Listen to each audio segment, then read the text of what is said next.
the idea that some people are just born special. And we really dug in for this one. We dove deep into a foundational stack of sources, all centered around the new science of expertise, particularly the decades of research led by K. Anders Ericsson. Right. And our mission today is pretty direct. We want to unpack the science of what makes practice effective, to really draw a line between just generic hard work and the specific targeted effort that literally remodels the architecture of your brain. So we're going to show you, the listener, exactly how anyone can harness that built-in adaptability to achieve, well, extraordinary skills. It's all about the how. Okay, let's unpack this with probably the ultimate historical archetype of genius. The one person whose name is basically synonymous with being born special. Casty Mozart. Wolfgang Amadeus Mozart. Picture this. It's 1763. Mozart is 7 years old, touring the courts of Europe. And he's already a jaw-dropping performer, but he has this one unbelievable party trick, this seemingly mystical gift. Perfect pitch. Perfect pitch. Yeah, the source material details how observers at the time were they were absolutely beside themselves. They were writing letters describing a 7-year-old who could hear any note played. Any note. A violin, a harpsichord, even a random door squeaking or a cannon firing in the distance. And he could immediately name the precise pitch. We're talking A-flat, C-sharp, B major. Instantly, without fail. And for 2 centuries, this ability, known formally as absolute pitch, was held up as the gold standard of an innate, mysterious, unearned gift. You either had it or you didn't. That was the belief. It just seems like the definition of a pre-wired brain. I mean, how could that not be genetic? And that's what made the scientific unraveling of this mystery so powerful. The first major clues were, interestingly, environmental, not genetic. Okay. Researchers started to notice that almost everyone who had perfect pitch had one thing in common. Which was? They had all received musical training very, very early in childhood, typically between the ages of 3 and 5. Oh, so there's a window. A critical window, it seems. And that raises a huge question, right? If it were purely genetic, why would the age you started training matter at all? A genetic trait should just manifest, regardless. It's the first huge crack in the whole born genius narrative. The timing of the training is critical. Absolutely. And then came the second piece of evidence, which tied the ability not just to musical training, but to language. Language? How? Well, they found that perfect pitch was far, far more common among speakers of tonal languages. Things like Mandarin Chinese or Vietnamese, where the meaning of a word is actually determined by the pitch or the inflection you use. So their brains are being trained from infancy to pay incredibly close attention to pitch just to understand speech. Precisely. And to confirm it, they tested individuals of, say, Asian ancestry who grew up speaking non-tonal languages, like English. And they found those individuals were no more likely to have perfect pitch than anyone else. So that really confirms it wasn't a race or a genetic lineage at play. No, it was the environmental factor of early pitch training. Whether that came from language or from music, that's what laid the neural foundation. Okay, but here's where it gets really interesting for me. If it's environmental, how do you prove that anyone can get it? Did someone actually manage to teach it from scratch? That was the breakthrough study. A researcher named Sakakibara, he designed a specific, targeted training regimen that exposed children to these pitch identification games, all within that critical window of 3 to 5 years old. And the result? It was astonishing. Every single student, 100% of them, they all developed perfect pitch. Wait, 100%. When the typical rate in the general population is estimated at something like 1 in every 10,000 people? I know. That's not a slight bump. That's a complete paradigm shift. Exactly. This result implies that perfect pitch isn't some rare gift bestowed on the lucky few. It's a specialized skill that pretty much any brain can develop. Provided it gets the right input at the right time. The right targeted stimulation during that key developmental period. The ability itself seems to be latent within the adaptable human brain. So going back to Mozart. He trained far more intensely and for far longer than the kids in Sakakibara's study. He started with his composer father, Leopold, at age 4. So Mozart's unique gift wasn't perfect pitch itself. The real gift, the ultimate gift, is the brain's incredible adaptability. Its deep capacity to develop that highly specialized capability. That's the gift we all share. So what does this mean for the rest of us? You know, for people who are just trying to get better at their jobs or master a new hobby rather than trying to decode the note of a sneezing tea kettle. It means we have to look past the myth of talent and focus entirely on the mechanism of development. We see this even in modern sports. Take Ray Allen. the NBA Hall of Famer. Yeah. One of the greatest shooters ever. Absolutely. And when a commentator once suggested he was born with a shooting touch, Allen reportedly got genuinely annoyed. Really? Yeah. He insisted that skill came only from relentless, structured practice. He said something like, "Not some days, every day." The source material confirms his high school jump shot was actually pretty poor. So he transformed it. Through sheer, dedicated, and very specific effort. Okay, and that brings us to the core problem the sources raised, doesn't it? Mm-hmm. We admire hard work, we admire passion, but the sources are, well, they're unequivocal. Yeah. Heartfelt desire and just putting in the hours. It isn't enough. It's not. You can't just keep working. If Ray Allen had simply practiced his bad high school shot every day for 10 years, he'd just be an old guy with a bad shot. He'd be really, really good at shooting badly. Exactly. And that is the essential, crucial distinction we need to grasp today. So many people work hard, but they improve very little after that initial novice stage. Why? Because they're just repeating what they already know how to do. They get stuck. They get stuck. The key is the right sort of practice carried out over a sufficient period of time, which is designed specifically to break the limits of your current capability. Okay, let's define that then, that right sort of practice, because I think most of us confuse sheer repetition with actual improvement. Let's establish a spectrum, starting with the baseline, naive practice. Naive practice is essentially just repeating an activity and hoping for the best. It's what most people do most of the time. Like going to the driving range. Perfect example. If you go to the golf driving range and just hit 1,000 golf balls without focusing on feedback or your technique or specific goal, that's naive practice. You might feel like you're working hard. You are, but it leads to very little improvement beyond basic competence. And once you hit that comfortable level, that plateau, improvement stops entirely. And the ultimate historical example of this trap, this highly intelligent person who worked tirelessly but never really excelled, was Benjamin Franklin and his lifelong love of chess. The Ben Franklin chess trap. It's fascinating because, this was a genius who mastered science, politics, publishing, everything he touched. Right. He loved chess. He played for over 50 years, often against the best minds and players of his time. Sometimes he'd play all night long. And yet, he never became a truly great chess player. He was definitely above average, sure, but he stalled out. He never reached that elite tier. A man who basically mastered electricity couldn't master the chessboard after 5 decades of effort.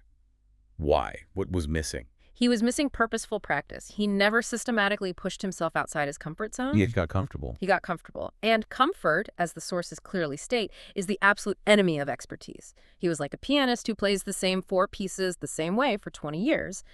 To move past that, you need structure. And that structure is what we call purposeful practice.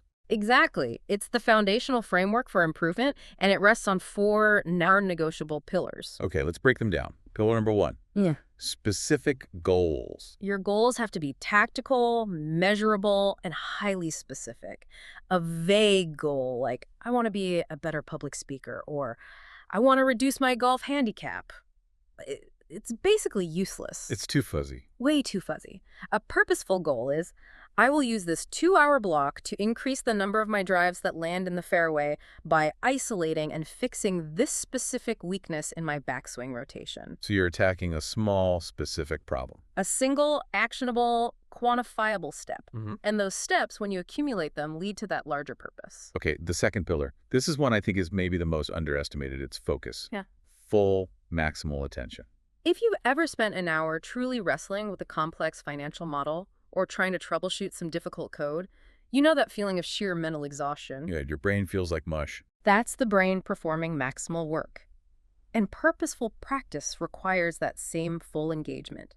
It's impossible if your mind is wandering, if you're checking your phone. We know this because of studies looking at professionals versus amateurs. You mentioned the study on professional singers. I think that provides a perfect contrast of what focus really feels like. It does. Researchers studied professional versus amateur singers taking lessons. And afterwards, both groups said they felt relaxed. But only the amateurs reported feeling elated or joyful. It's a weird difference. Why? The amateurs were there to express themselves, to feel the joy of singing. But the professionals, they were intensely concentrating on minute technical details. Like what? Things like breath control, optimizing the exact placement of their vocal cords, maintaining a very precise posture. They found this session to be focused and, crucially, tiring. Because true focus is hard work. It requires so much effort that it literally depletes your mental resources.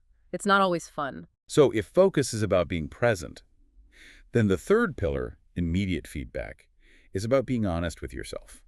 Immediate feedback is absolutely critical because improvement is just an endless cycle of trial and error.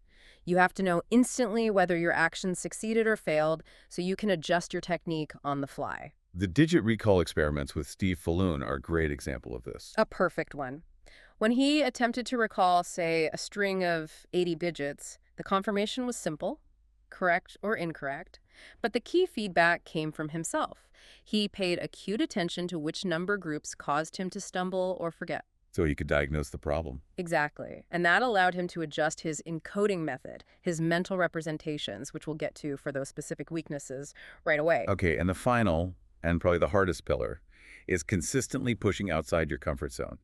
This is the physiological mandate for growth. Absolutely. The body and the brain are, well, they're slaves to homeostasis. They're constantly seeking a stable, comfortable equilibrium. They want to be efficient. They want to be efficient. If you take up jogging, your body adapts. Your heart gets more efficient. You grow new capillaries in your leg muscles to supply more oxygen. Yeah. But once that physical adaptation is complete, The original effort isn't a challenge anymore. right, you're comfortable again. And improvement stops. Dead.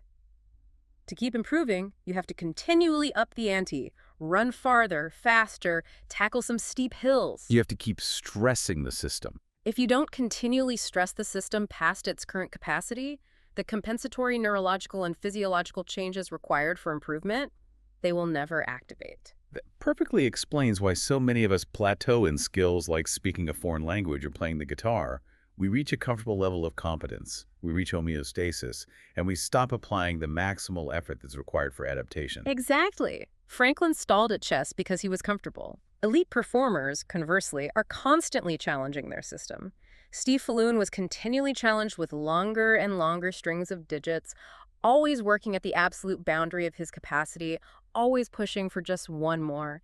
And that is the fundamental difference between just practicing and practicing purposefully. That's it. So if purposeful practice is the framework, let's now elevate that to the gold standard of skill acquisition. This is what the sources call deliberate practice, or DP. Deliberate practice is a highly specialized form of purposeful practice. It's purposeful practice that is structured and guided by accumulated knowledge It's not just trying hard, it's trying hard in the right way. in a way that has been proven to work. And it requires two core prerequisites. First, you need a highly developed field. What does that mean exactly? A highly developed field. It means that the field must have objective performance criteria and usually centuries of accumulated knowledge on how experts excel. Think Olympic gymnastics, classical violin, competitive chess. And the sources pointed out that some fields, like, say, general business consulting or teaching, don't really qualify for DP. Why not? Well, they don't qualify because they lack standardized, objective, and reproducible metrics for what makes someone a superior performer. How do you measure a good general consultant objectively? It's very subjective. Exactly. The criteria are often subjective and tied to outcomes you can't control. In contrast, in ballet, there is a known optimal technique for a specific plie. In violin, there's an established, centuries-old method for bowing. DP is built on that foundation of accumulated, codified knowledge of optimal technique. If that codified knowledge doesn't exist, you can still practice purposefully, but not. Not truly deliberately. Got it. And the second prerequisite ties directly into that accumulated knowledge base. Right. And that is the requirement for a knowledgeable coach or teacher. Someone who is intimately familiar with the established optimal training techniques for that field and who can design highly individualized practice activities for you. So they know all the common pitfalls. They know the decades of mistakes others have made and they can prevent you from repeating them. This is the crucial element of being informed rather than just trying hard on your own. So what does a DP regimen actually look like day to day? Is it just... Miserable. It looks like constant maximal effort outside the comfort zone, which means, and this is crucial, it is generally not enjoyable. Not fun. Not fun. It focuses on hyper-specific goals, not just improving your overall technique, but isolating and drilling a tiny aspect of it, like improving the intonation of the fourth finger on a specific string of the cello for 1 hour straight. Wow. It's highly attentive. The student has to concentrate intensely on that microscopic goal, not just passively follow directions. And it relies absolutely on immediate feedback, initially from the coach and eventually through highly refined self-monitoring. And we have the quantitative proof of this, right? The Berlin Violin Study. It shows just how many hours of this specialized effort it takes to reach the top. That study is incredible. It looked at students accepted into the highly elite Universität der Künste in Berlin, and they compared 3 groups: the best students, who were destined for professional orchestras, the better students, and the music education students. And they found no shortcuts. Absolutely none. No prodigies who just coasted. The difference was simply the sheer volume of this targeted, solitary effort. And the difference was profound. We're talking thousands and thousands of hours of effort, aren't we? It was staggering. By the time they were 18, the music education students had averaged about 3,420 hours of solitary practice. The better students had clocked 5,301 hours. Okay. But the best students, the genuine elite, they had put in an average of 7,410 hours of solitary practice. More than double the first group. And this pattern was consistent across professional orchestra members they surveyed, who averaged 7,336 hours by the same age. Critically, the biggest differences in practice time happened during the preteen and early teenage years. So the ones who stuck with it through those tough years. The students who maintained and even increased their heavy, focused practice schedules during those challenging years, they're the ones who ended up in the top group. Targeted, consistent effort just compounds exponentially.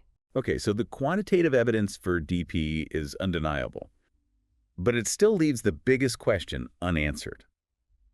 How does all that practice manifest in the brain? What is the structure or the engine that translates 7,000 hours of focused practice into expertise? The sources all point to one thing: mental representations. Mental representations. Yes. Misses. They are the cognitive foundation of expertise. They're highly complex, customized mental structures that correspond to objects, ideas, or information within a specialized domain. So they're not just memories. No, think of them as an expert's specialized library of algorithms built up over thousands of hours that help them recognize and interpret patterns instantly. And their primary cognitive function, you mentioned, is to overcome a massive universal limitation we all have. The bottleneck of short-term memory. Right. Our short-term memory is incredibly limited. Psychologists estimate we can only hold about 4 chunks of unrelated information at any given time. Misses allow experts to bypass that bottleneck by leveraging something called long-term working memory. Okay, what's that?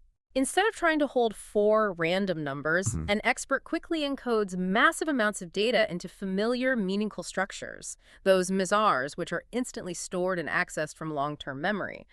It transforms random inputs into familiar, ready-to-use information. And the best, clearest proof of this mechanism came from the digit recall masters, like Steve Falloon. He's the perfect case study.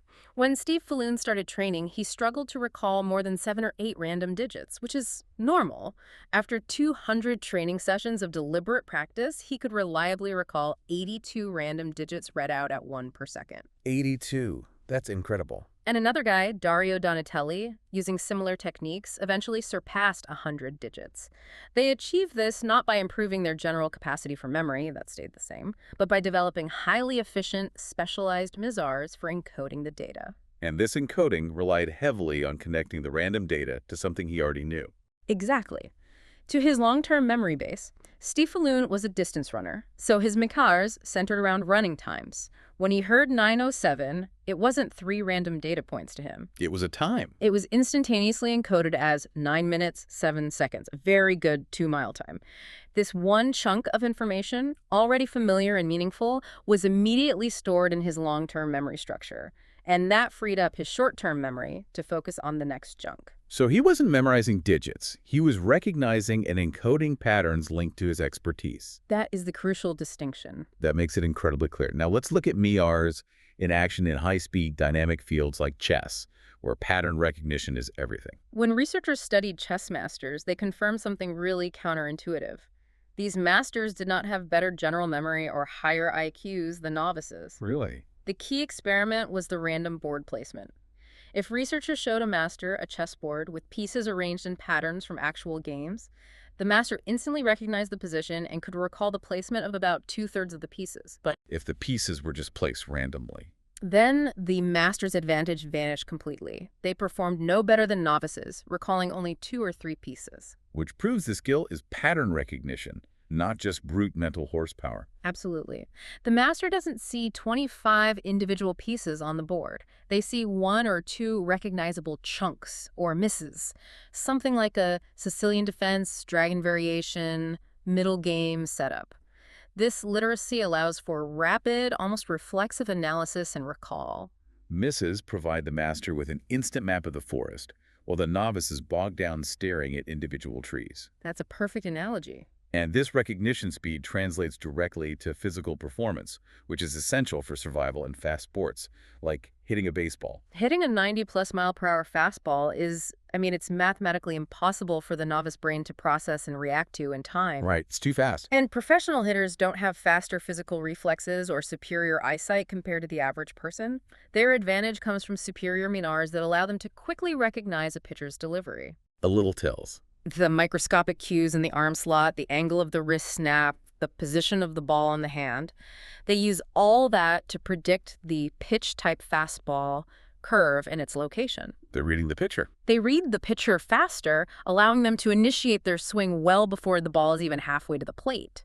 They are experts in pitcher nonverbal communication, built through thousands and thousands of hours of exposure. And we see the exact same pattern in a much more complex environment, like soccer. Oh, yeah.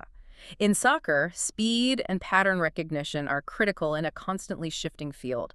Researchers showed players videos of matches and then suddenly stopped the footage right when a player received the ball. Then they'd ask them to predict the next best move. And the better players were better at predicting. Consistently. They consistently outperformed the weaker ones because they had a more developed ability to interpret the constantly shifting patterns on the field. Their MISARs allowed them to perceive which movements and player interactions mattered most in that split second. Which let them make the optimal pass or run instantly. Exactly. Now we get to the most compelling proof of all, the neurological evidence. The idea that these mental structures aren't just abstract cognitive concepts, they are physically remodeling the brain. The London Cabby study is the clearest demonstration of this plasticity. This is one of my favorite studies. It is the ultimate real-world proof. To become a licensed London taxi driver, candidates have to pass the knowledge, which is legendary for its difficulty. It's a series of exams requiring memorization of approximately 25,000 streets and countless landmarks within a 6-mile radius of Charing Cross in London. It's described as one of the most difficult cognitive challenges in the world. It takes years of focused study, driving a scooter through the city just to build those mental maps. And this intense spatial training literally restructured their brains. That's what the MRIs showed. The licensed cabbies had significantly more gray matter, the tissue containing neurons and supporting cells in their posterior hippocampi, than non-cabbies. And the hippocampus is the part of the brain responsible for. The posterior hippocampus is the region fundamentally involved in spatial memory and navigation. So this is the neural equivalent of a gymnast or a bodybuilder dedicating themselves to weight training and seeing their muscles physically grow. The brain responds to mental stress by growing the necessary specialized tissue. It makes the gift of adaptability so tangible.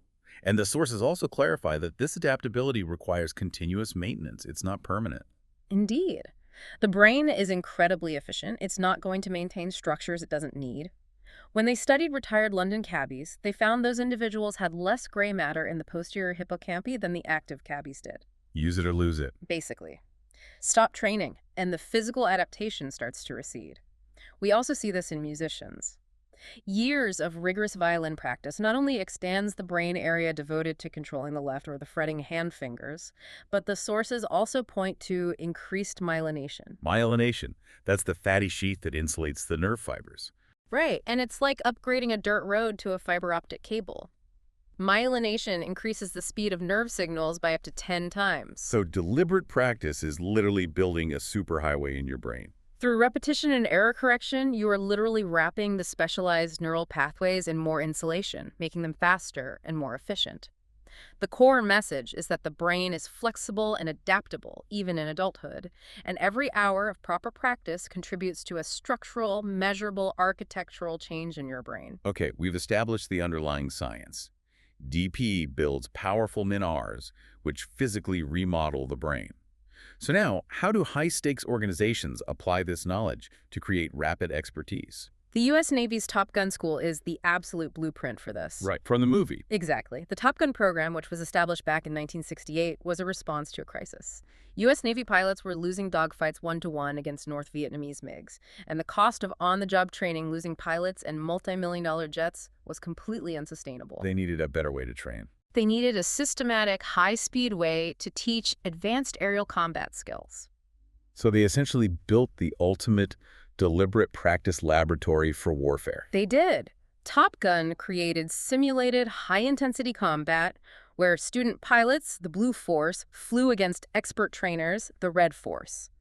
They pushed their planes and their cognitive limits to the very edge of failure, but in a consequence-free environment. They could fail without dying. Which allowed them to try novel tactics, make catastrophic errors, and learn with incredible speed. The whole environment was designed for constant maximal effort, way outside the comfort zone. But the defining element of the DP regimen wasn't actually the flying, was it? It was what happened on the ground. That was the secret sauce, the after-action report. Once the jets landed, the trainers rigorously grilled the students. And it wasn't about blame, it was about forensic analysis. What did you see? What did you choose? What led to your mistake? They used camera footage, radar data, high-fidelity sensor readings to point out exactly where the mental model, the MR, failed. This brutal, objective, immediate feedback forced the students to internalize the correct lessons and rapidly update their mental representations of combat. And the results speak for themselves. They really do. Within 3 years, the Navy's kill ratio soared to 12.5 to 1. In sharp contrast, the Air Force, which lacked this rigorous, deliberate practice program, maintained its pre-war 2-to-1 ratio. Wow. Top Gun was a triumph of systematic, intense, and immediate feedback training. It proves that DP can accelerate expertise dramatically, even in the most complex fields imaginable. And this high-stakes philosophy is now being applied to equally complex civilian professions, particularly in medicine, where technical skill is literally life or death. Studies on, for instance, laparoscopic surgeons found that patients of more technically adept surgeons were significantly less likely to experience complications or mortality. So skill matters. A lot. A huge amount. And that established that superior performance is measurable. The challenge then becomes, how do you train the less adept surgeons to acquire the MRs of the superior ones without putting patients at high risk? You can't just practice on patients until you get better. Exactly. The training has to shift its focus from just passively observing surgeries to actively building the critical MRs outside the operating room. Through simulation. Right. It involves forensically studying what superior surgeons or radiologists do differently. What are their mental models? What are their pattern recognition skills in reading an MRI or handling tissue?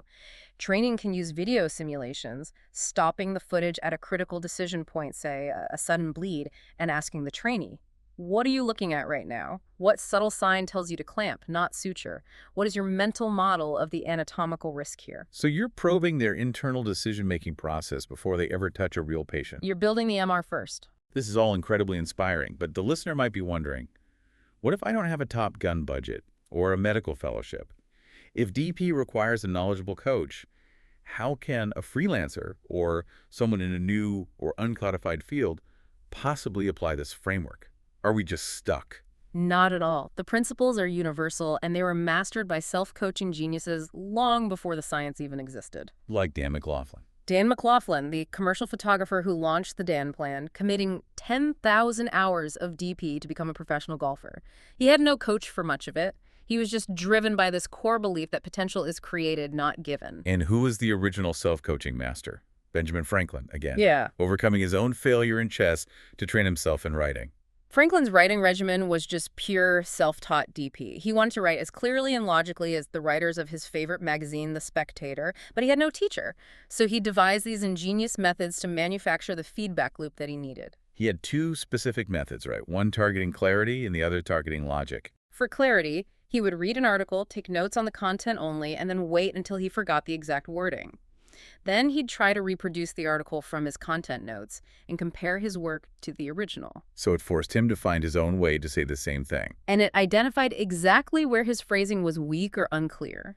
And then for logic and structure, he would jot down sentence hints on separate slips of paper, jumble them all up, wait, and then try to rearrange them into the most logical, powerful flow. He turned a subjective skill-good writing into a repeatable, measurable exercise. That's the key. He manufactured his own feedback. That level of self-coaching is genius. And it brings us to the three critical components for independent practice that the sources talk about: focus, feedback, and fix it. The 3 Fs. If you are self-coaching, you have to adopt the 3 Fs. First, focus break the skill into small, actionable components and focus only on your single weakest link. Second, feedback design your own measurement system. And third, fix it, constantly adjust your method based on that feedback. I love the example of the circus ringmaster student in Rio who needed to measure audience engagement. Yes, that's a perfect illustration of this. He couldn't practice with a live circus audience every day, so he went to downtown Rio during rush hour, found busy commuters, and just struck up conversations. His goal was engagement. And his feedback mechanism was simple but incredibly effective. He used his watch to time exactly how long he could keep the busy commuter engaged in conversation. He manufactured a high-stakes, repeatable, and measurable environment for his specific weakness, holding audience attention, and used simple timing as his objective metric. The final massive challenge in any kind of TP is overcoming plateaus. Most of us hit them, assume it's our natural limit, and then we quit. But plateaus are just signs that you got comfortable. A plateau means your body or brain has successfully adapted to the current level of effort. Homeostasis has reestablished itself. So to break through, You have to systematically target the specific component that is holding you back and subject it to maximal effort. take typing, a skill where so many people stall out at 30 or 40 words per minute. Typists stall because they've optimized for accuracy and comfort at a certain speed.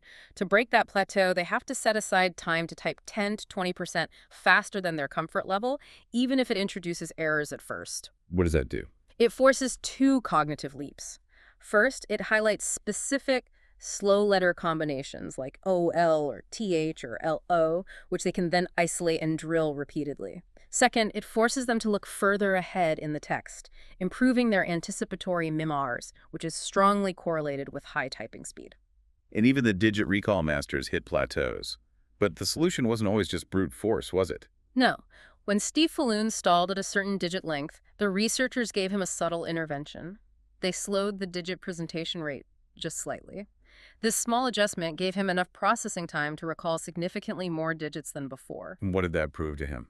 Critically, it showed him that the problem wasn't his memory capacity, but his encoding speed.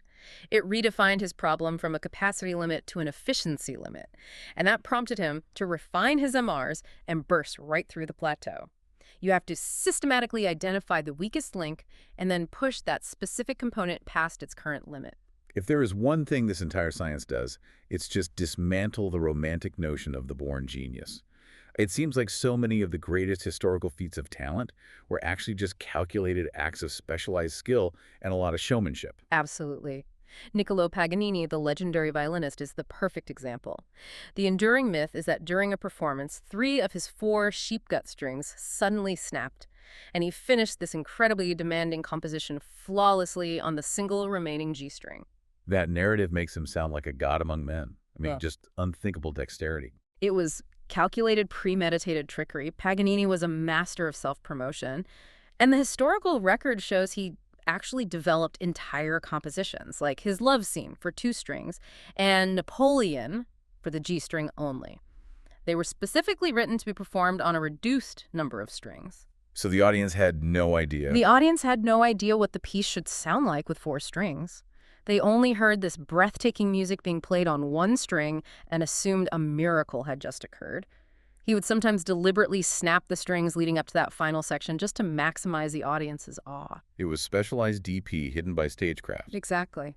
And this critical analysis applies even to modern sports prodigies. There was the story of Donald Thomas, the Bahamian student who supposedly, without any training, cleared 7 feet in the high jump in basketball shoes. Beating an Olympic medalist, Stefan Holm, who had 20,000 hours of training. This story became proof that the 10,000-hour rule was wrong. But that narrative is often repeated without the full context. The counter-analysis reveals the power of highly effective cross-training and, well, hidden practice. The first point is that Thomas was already a high school competitor. He'd cleared 6 feet 4 inches, so he wasn't a complete novice. Okay. But crucially, when he cleared 7 feet in college, he used the highly technical Fosbury flop. This move running in a curve, leaping backward over the bar, is highly counterintuitive and basically impossible to execute effectively without dedicated practice. So the fundamental MRs for the technique were already in place. They had to be. And the second point is his dunking ability. Thomas was famous for spectacular basketball dunks, often launching from the free throw line. Training his dunking ability, which involves running, converting horizontal velocity into vertical lift, and jumping off one foot, is mechanically very, very similar to the specific technique required for the high jump. So his raw talent was actually years of highly specialized, deliberate cross-training. He was unknowingly building the MISRs necessary for explosive vertical movement. That's the argument. And his later career seems to confirm it. If he had been pure untapped potential, his subsequent career, training rigorously with expert coaches, should have shown astronomical growth. But it didn't. His best jump ever came in 2007, his first year of formal training. He hasn't been able to surpass that mark significantly in the years since. The most logical conclusion is that his body and brain were already highly conditioned. His initial performance was the peak expression of his pre-existing, non-traditional DP. This analysis also forces us to overturn our assumptions about general intelligence like IQ and expertise. Oh, yeah. We assume chess grandmasters and physicists have massive outlier IQs, but the research proves otherwise. Initially, studies do show that children with higher IQs learn chess rules and opening strategies more quickly. They grasp the concepts faster, which gives them an early advantage. Yeah. But multiple studies examining adult chess players, especially masters and grandmasters, found that IQ shows no correlation with chess rating at the elite level. That's a staggering claim. Superior general intelligence does not translate to superior performance at the highest level of chess. And it's true across many fields. Richard Feynman, one of the most brilliant theoretical physicists of the 20th century, had an IQ of 126. James Watson, co-discoverer of the DNA structure, had an IQ of 124. Those are high, but they are far from the stratospheric numbers people assume are prerequisites for genius. Not at all. So why does IQ stop mattering once a person reaches the elite level? Because the experts stop relying on general intelligence or fluid reasoning or processing speed to solve problems. They rely almost exclusively on their superior mental representations. They're specialized, practiced mental shortcuts. Exactly. For recognizing patterns, analyzing positions, predicting outcomes. Once these structures are built through thousands of hours of targeted practice, they become the primary drivers of performance. They effectively overpower any initial advantage general intelligence might have provided to the novice. The MISRs do all the heavy cognitive lifting. Which exposes the real danger of the self-fulfilling prophecy. It does. The danger of labeling children early on as not good at math or not musical is that it denies them the opportunity to engage in the specific, targeted practice that is required to build the necessary MISRs. We're cutting them off at the knees before they even start. Right. If mathematical and scientific thinking works like chess, which relies on pattern recognition and specialized mental structures, then we may be losing future breakthroughs simply because we assume a lack of innate talent rather than a lack of the correct training environment. And the ultimate, most extreme proof that environment and effort trump genetics has to be the Polgar experiment. Laszlo and Klara Polgar. They were academics who set out with a mission to prove that genius is made, not born. And they decided to homeschool and intensely train their 3 daughters in chess from a very, very young age. They created a single, focused, highly rich, deliberate practice environment. And the results were revolutionary in the history of chess. The 3 Polgar sisters. Susan Polgar became the first woman to earn grandmaster status via the traditional male path. Judith Polgar became the youngest grandmaster ever at 15 years and 5 months, surpassing Bobby Fischer. She was the #1 ranked woman in the world for 25 years. And the 3rd sister. Sophia, the middle sister, achieved a staggering single tournament rating of 2735 at age 14, one of the highest performances ever recorded for any player, male or female. They provided an extreme, irrefutable example of deliberate practice, executed within a supportive, focused environment, just dictating world-class expertise. The proof is in the results. Okay. If deliberate practice requires constant maximal effort outside the comfort zone, we have to assume it's going to be difficult, it's going to be boring sometimes. So how do you maintain the motivation to keep going for those thousands of hours, especially when the novelty wears off? This is often the most overlooked yet absolutely critical aspect. We romanticize passion, but the data suggests commitment is far more powerful. Researchers studying contestants at the Scripps National Spelling Bee found that the top spellers, who spent significantly more time in solitary, purposeful study than their peers, overwhelmingly reported that they hated the practice. They hated it, so they weren't intrinsically motivated by the act of studying lists of obscure words. Not at all. What drove them was their superior ability to remain committed and push through the intense boredom and the pull of more appealing activities. They understood the long-term power of commitment versus the short-term feeling of enjoyment. So we need concrete strategies for sustaining that commitment across years. The source material outlines two paths: weakening the reasons to quit and strengthening the reasons to continue. To weaken the reasons to quit, you have to remove internal negotiation. First, schedule a fixed, dedicated practice time cleared of all other obligations and distractions. You practice because the schedule says so, not because you feel like it. Takes willpower out of the equation. Exactly. Second, maintain your physical health to support your focus. The elite Berlin violin students weren't just practicing, they were meticulous about getting adequate sleep. Many of them took a midday nap between practice sessions, specifically to restore the intense focus required by DP. And third, Limit your intensive sessions to around 1 hour. You simply cannot maintain maximal concentration for much longer than that.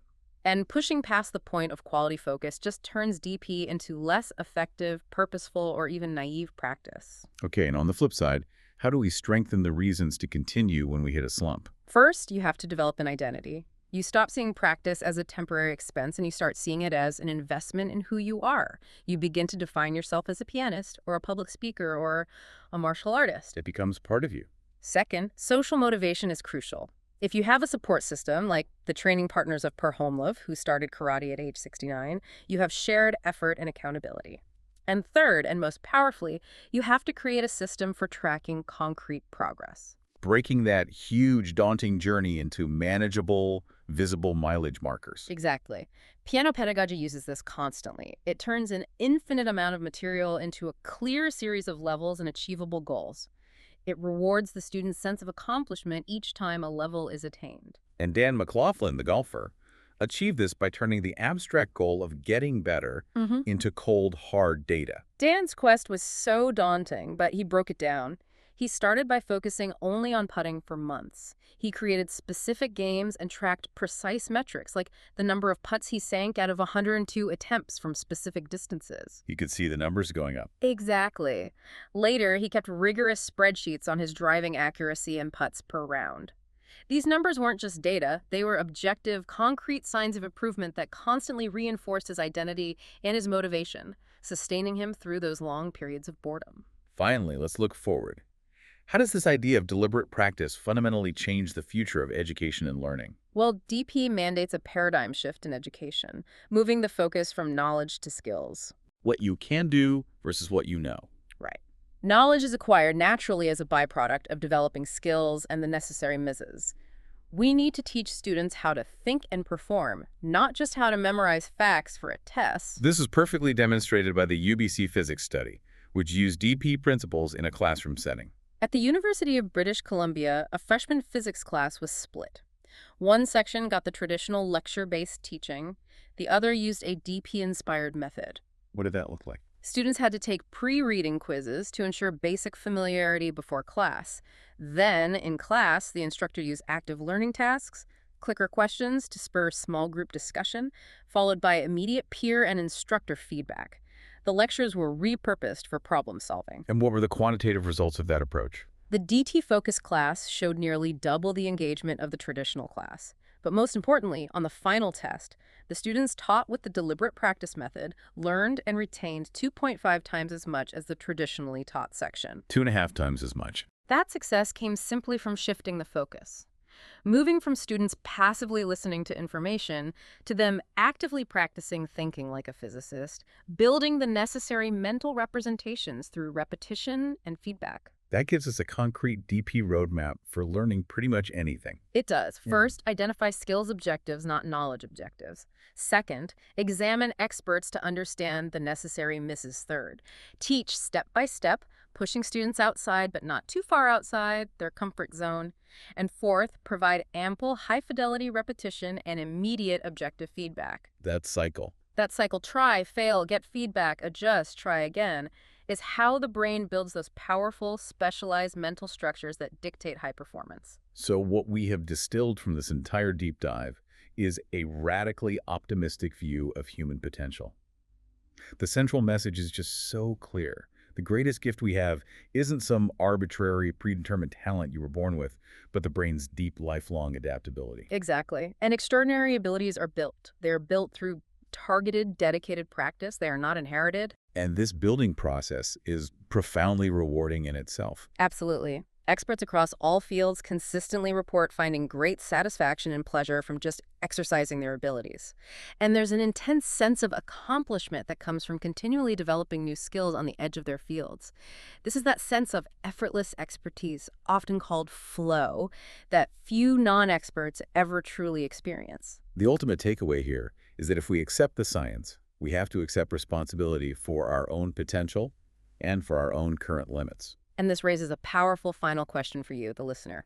If the greatest physicists, musicians, and chess players all eventually rely on highly developed mental representations built through years of DP over their initial general intelligence, what area of your life are you currently limiting because you believe you lack the natural talent to start or to continue improving? What highly developed mental representations could you start systematically building today? Take control of your life. Design your training. We hope this deep dive encourages you to explore what step-by-step deliberate practice you can design for your own interests and ambitions.